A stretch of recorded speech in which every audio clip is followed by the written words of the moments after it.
Hello guys, my name is Vikram. Welcomes you to Strive for Progress. Topic आपको पता लग गया होगा, चलिए स्टार्ट करते हैं। तो सबसे पहला पॉइंट क्या है हमारा, ब्लड जो है वो एक बॉडी का फ्लूइड है। क्लियर। सेकेंड पॉइंट क्या है, ये कनेक्टिव टिश्यू है। कनेक्टिव टिश्यू इसको क्यों बोलते हैं, आपको पता है कि जो ब्लड है वो पूरी बॉडी में क्या करता है, सर्कुलेट करता है by pumping action of heart. ठीक है, वो हार्ट की अलग से डिटेल हम करेंगे। तो पूरी बॉडी में क्या करेगा, जब सर्कुलेट करेगा तो जो हमारी बॉडी में जो सेल्स हैं तो उनको जो भी न्यूट्रिएंट्स चाहिए, ऑक्सीजन चाहिए, तो उसको तो क्या करेगा, डिलीवरी करेगा एक सेल से दूसरी सेल्स तक, और जो भी वेस्ट मटेरियल है वो भी बाहर निकालेगा। वहां से मतलब एक पार्ट से दूसरे पार्ट तक लेके जाएगा। तो हमारे बहुत सारे क्या है यहाँ पे बॉडी में टिश्यूज हैं, अलग अलग ऑर्गन्स हैं। तो डिफरेंट डिफरेंट टिश्यूज को अलग अलग ऑर्गन से क्या करता है, कनेक्ट करता है। इसलिए ब्लड को क्या बोलते हैं, कनेक्टिव टिश्यू बोलते हैं। उसके बाद अगर हम बात करें इसका जो पीएच है, पीएच की वैल्यू होती है 7.4। तो हम बोल सकते हैं कि ये स्लाइटली क्या होता है, एल्कलाइन नेचर का होता है, बेसिक नेचर का होता है। क्योंकि 0 to 7 होता है एसिड, 7 to 14 होता है बेस, और 7 होता है न्यूट्रल। तो 7.4 है, तो स्लाइटली क्या होगा, एल्कलाइन नेचर का होगा। उसके बाद अगर हम बात करें ब्लड के फंक्शन की, तो मैंने जैसे आपको बता भी दिया, जैसे कि हम जो भी ऑक्सीजन अंदर लेते हैं, इनहेल करते हैं ब्रीथिंग के टाइम पे, तो उस ऑक्सीजन को डिफरेंट डिफरेंट सेल्स तक कौन पहुंचाता है, ब्लड में ही क्या होती है, ऑक्सीजन मिक्स होती है। तो ऑक्सीजन को ट्रांसफर कौन कर रहा है, डिलीवर कौन कर रहा है सेल्स तक, ब्लड कर रहा है।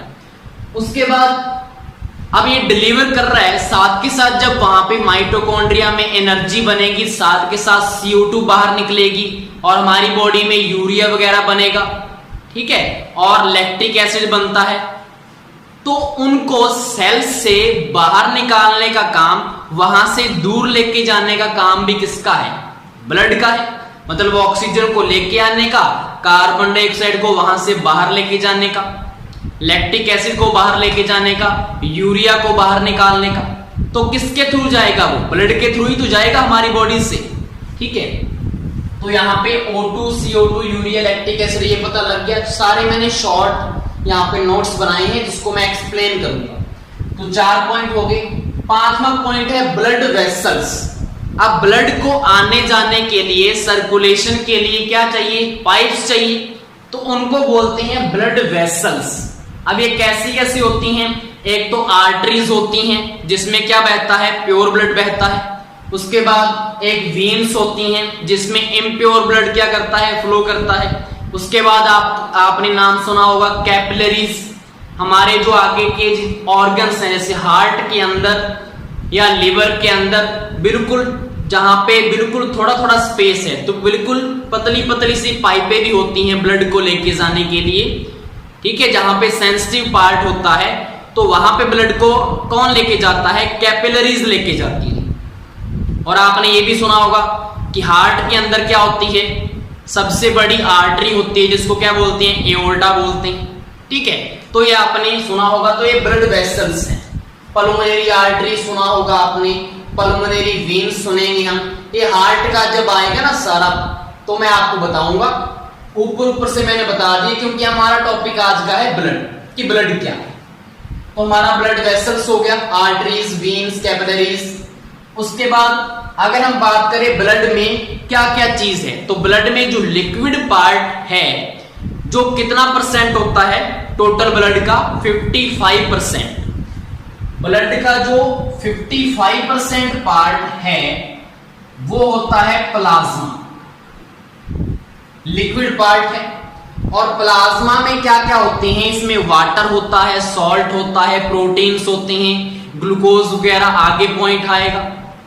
ठीक है, वाटर कितने परसेंट होता है, तो 92% इसमें वाटर होगा प्लाज्मा में भी।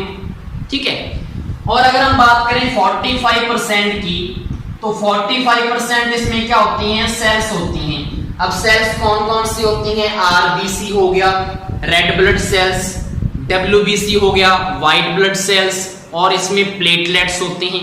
तो ये क्या है? ये सॉलिड पार्ट है, ये हमारा क्या होगा? Solid part. अब अगर हम बात करें प्लाज्मा के ऊपर, तो प्लाज्मा में क्या क्या होता है? देखो, एक तो प्रोटीन्स होंगे।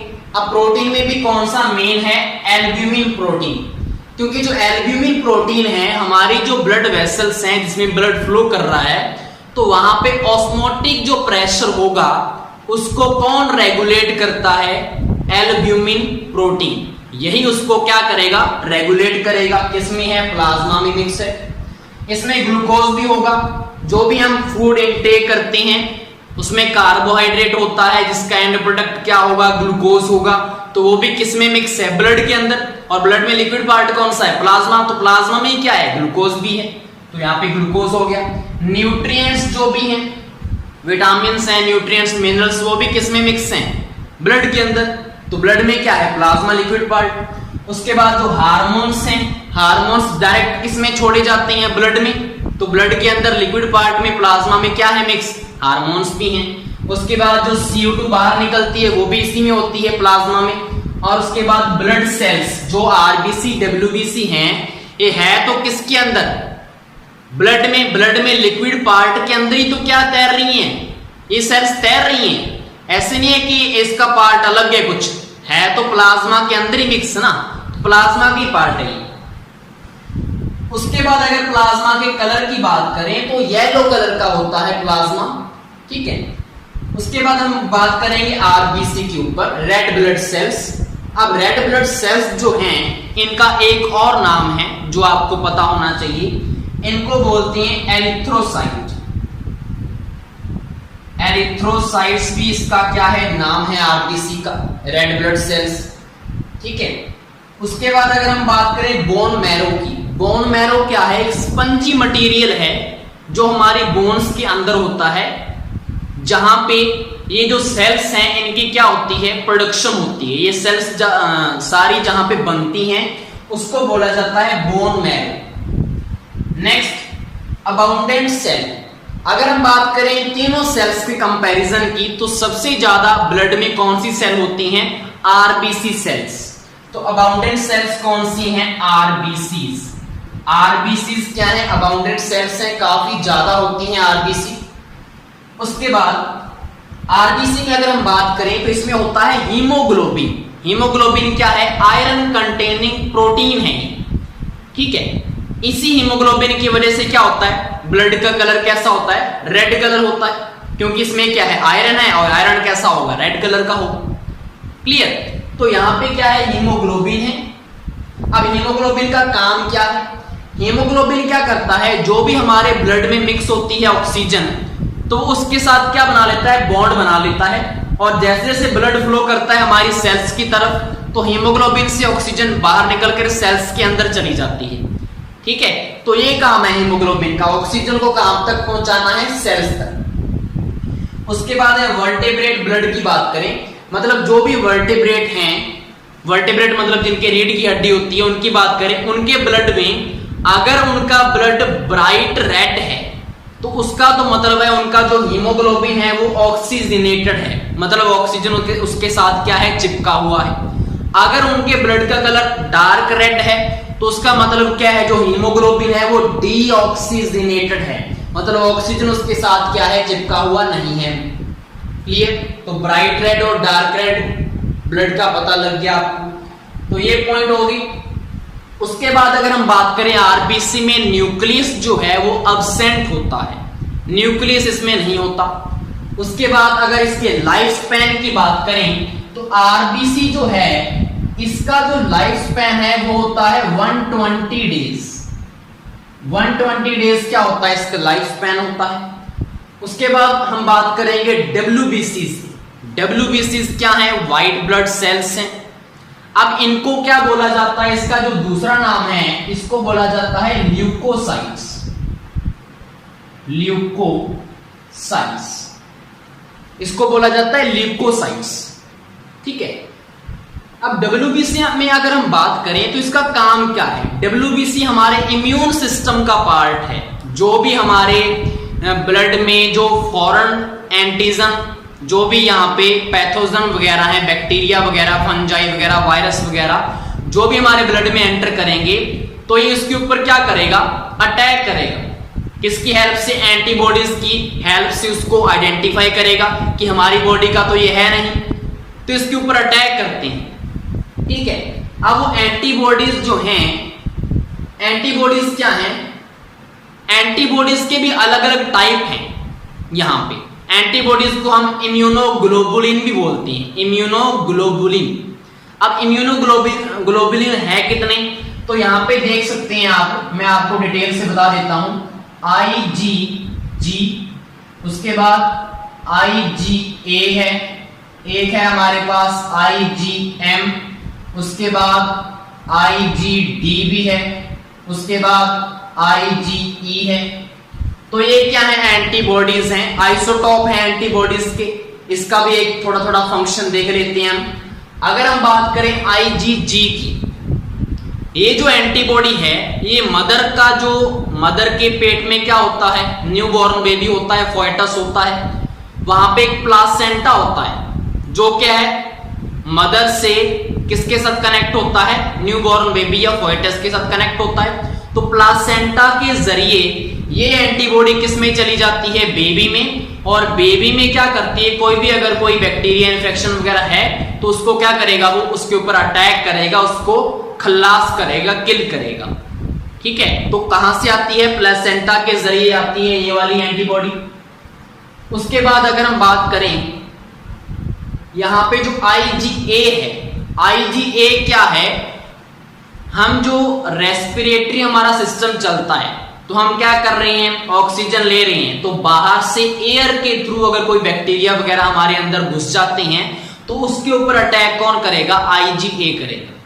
ठीक है, उसके बाद जरूरी नहीं है कि रेस्पिरेटरी सिस्टम के जरिए जाएं, क्या पता वो हमारा जो डाइजेशन हमारे अंदर हो रहा है, हम अगर फूड लें तो उसके साथ अगर कोई बैक्टीरिया चला जाए तो वहां पे भी कौन एक्शन करेगा, IgA एक्शन करेगा।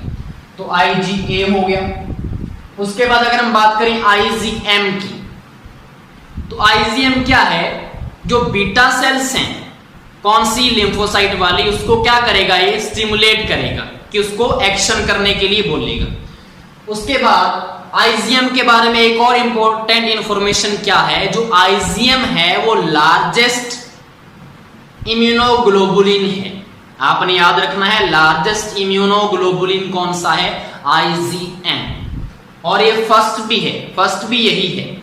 उसके बाद IgD की बात करें, IgD क्या करेगा, IgD जो है वो जो बी लिम्फोसाइट सेल है, इसी को क्या बोलेगा कि तू एंटीबॉडीज बना। IgD क्या करेगा, उसको एक्टिव करेगा एंटीबॉडीज बनाने के लिए, किसको, बी लिम्फोसाइट को। वो किसका टाइप है, वो WBCs का टाइप है, वो आगे बताऊंगा मैं। उसके बाद जो IgE है, ये एलर्जिक जो रेस्पॉन्स होता है उसमें मीडिएटर का काम करता है। IgE जो है वो क्या करेगा, जो बेसोफिल्स हैं, बेसोफिल किसका टाइप है, WBC का, उसके साथ मिलके क्या करेगा, मीडिएटर का काम करेगा। एलर्जी कोई भी रिस्पॉन्स करना है, मतलब कई बार होता है ना कि हमें डस्ट एलर्जी होती है तो छींकें आने लग जाती हैं या खांसी आती है, वो किसकी वजह से सारा रिस्पॉन्ड किसकी वजह से हो रहा है, वो इसी की वजह से हो रहा है, IgE जो हमारे अंदर एंटीबॉडीज है। ठीक है, तो ये एडिशनल इंफॉर्मेशन होगी एंटीबॉडीज की। उसके बाद अगर हम बात करें, अगर हमारा जो WBC है, इसका अगर कैंसर हो जाए, मतलब ल्यूकोसाइट्स जो हैं सेल्स, इसमें अगर कैंसर हो जाए तो उसको क्या बोलेंगे, तो उसको बोलते हैं ल्यूकेमिया। उसको क्या बोलेंगे, ल्यूकेमिया। मतलब जो WBC का कैंसर होता है उसको ल्यूकेमिया बोलते हैं। उसके बाद WBC के टाइप्स की बात करता हूं मैं। यहां पे एक तो आपके पास टाइप कौन सा होगा, न्यूट्रोफिल्स, न्यूट्रोफिल्स। दूसरा टाइप मोनोसाइट्स, ये सारे टाइप बता रहा हूं मैं आपको WBCs के, मोनोसाइट्स होती हैं।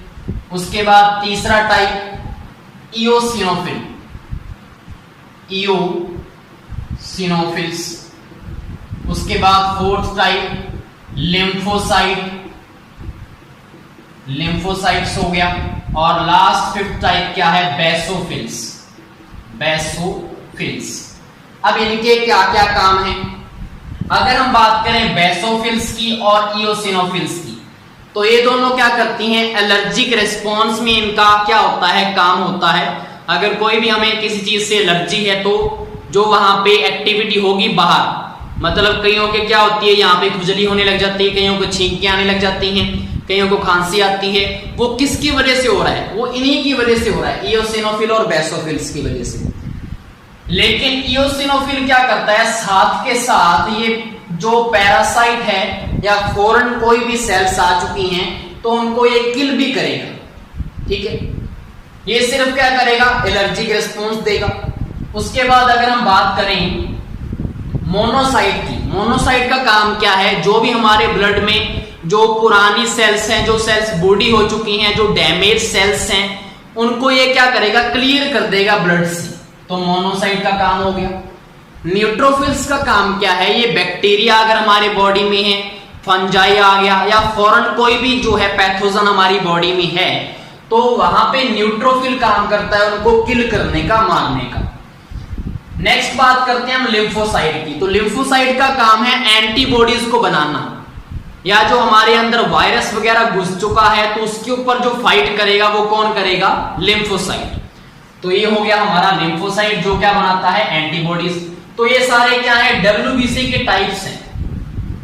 ठीक है, अब मैंने ये जो आपको इम्यूनोग्लोबुलिन बताए थे उनका इनके साथ ही रिलेशन है। आईजीई क्या बताया था, एलर्जिक रिस्पॉन्स में मीडिएटर का काम, तो मतलब बेसोफिल्स के ऊपर एक्ट करेगा, ये मैंने अभी बताया आपको। उसके बाद आईजीडी जो है वो आगे बताऊंगा आपको, ये किसमें आएगा। देखो लिम्फोसाइट जो है ना डब्ल्यूबीसी का टाइप, इसके भी आगे दो टाइप हैं।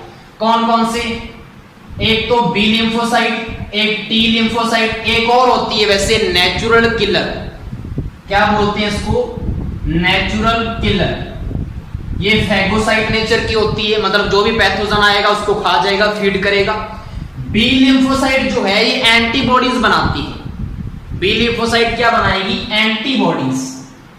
एंटीबॉडीज कौन सी बनाती है, बी लिम्फोसाइट। तो मैंने क्या बोला था, जो आईजीडी है वो बी लिम्फोसाइट को क्या बोलता है कि तू एंटीबॉडीज बना, मतलब एक्टिवेट करता है उसको। तो कौन करता है, आईजीडी। बनाता कौन है, B lymphocyte, antibodies. T lymphocyte का काम क्या है, ये वायरस वगैरह जो भी पैथोजन वगैरह हमारे ब्लड में उसको क्या करेगा, किल करेगा। तो इसका काम क्या है, किल करने का। क्लियर। तो डब्ल्यूबीसी हो गया हमारे, उसके टाइप्स हो गए, इधर एंटीबॉडीज हो गई, सारा काम हो गया कंप्लीट। नेक्स्ट हम बात करते हैं डब्ल्यूबीसी में क्या न्यूक्लियस होता है या नहीं होता। तो डब्ल्यूबीसी में हमारा न्यूक्लियस प्रेजेंट होता है। अगर हम डब्ल्यूबीसी के लाइफ स्पैन की बात करें, डब्ल्यूबीसी का जो लाइफ स्पैन है वो कितने दिन का होगा, तो यहां पे होगा ये 13 से लेकर 20 डेज तक का लाइफ स्पैन होता है किसका, डब्ल्यूबीसी का। उसके बाद हम बात करते हैं प्लेटलेट्स की।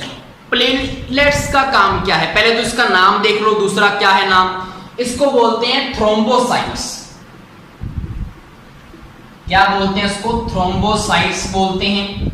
इसको क्या बोला था, एरिथ्रोसाइट, उसको क्या बोला, ल्यूकोसाइट, इसको थ्रोम्बोसाइट। ठीक है, अनदर नाम हो गया।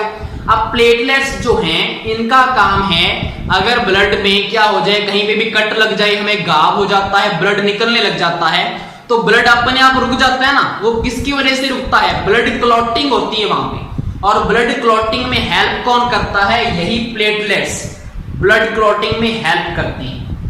ठीक है, अगर हम न्यूक्लियस की बात करें तो इसमें भी न्यूक्लियस क्या होता है, अब्सेंट होता है।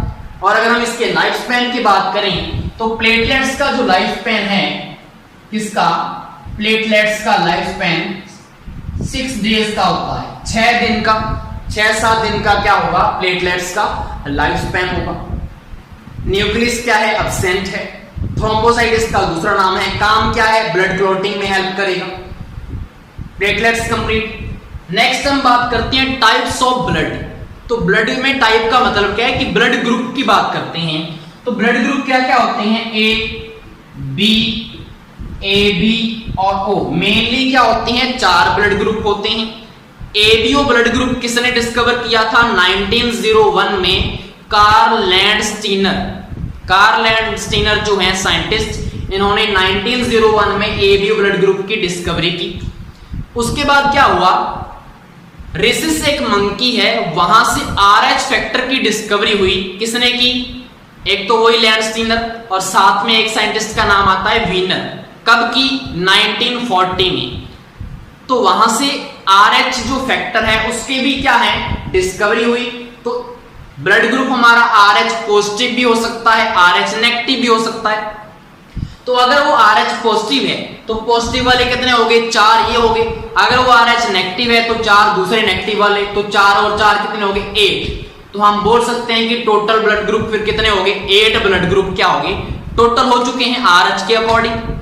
अब RH जो है वो भी आगे 5 टाइप के होते हैं, मैं बता देता हूं आपको। मेनली हमारा RHD है जो इंपॉर्टेंट है, RHD हो गया, बता ही देता हूं यहां पे। एक तो होता है RHD, उसके बाद एक होता है RHE, उसके बाद एक RH स्मॉल ई होता है, एक RH कैपिटल C, एक RH स्मॉल c। तो ये कितने हो गए? 5 हो गए। ये हमारे 5 क्या है? RH फैक्टर हैं, जिसमें कि D वाला इंपॉर्टेंट है जो कि हमारे ब्लड ग्रुप्स में होता है। ठीक है, RH पॉजिटिव या RH नेगेटिव।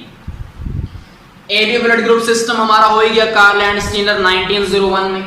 RH फैक्टर मैंने बता दिया 5 टाइप हैं। RH पॉजिटिव नेगेटिव होगा जिसके अकॉर्डिंग 8 ब्लड ग्रुप बन जाएंगे। नेक्स्ट हम बात करते हैं ब्लड ग्रुप टेबल। टेबल कौन सा? कि कौन सा ब्लड है किसको हम डोनेट कर सकते हैं और कौन सा ब्लड किससे ले सकते हैं, तो उसका हम एक टेबल बना लेते हैं अभी के अभी। तो थोड़ा सा मैं इसको इरेज कर दूं तो यहां पे आपको 8 के 8 ब्लड ग्रुप दिख रहे हैं।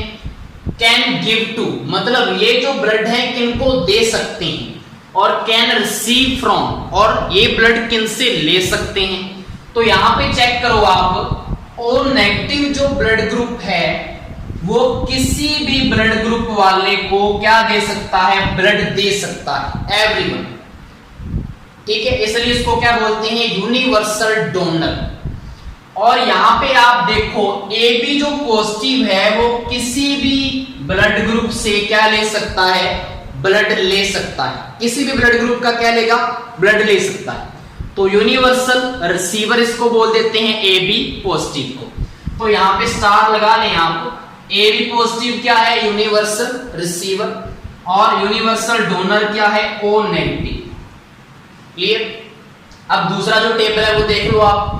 A पॉजिटिव है तो प्लस और इसको दे सकता है। ये आप सारा टेबल आप नोट कर सकते हैं, इसमें कुछ समझाने वाला तो है। ठीक है, तो ये आपकी वीडियो थी, इसको स्क्रीनशॉट आप ले सकते हैं। होप सो आपको ये लेक्चर समझ में आ गया होगा। Thank you.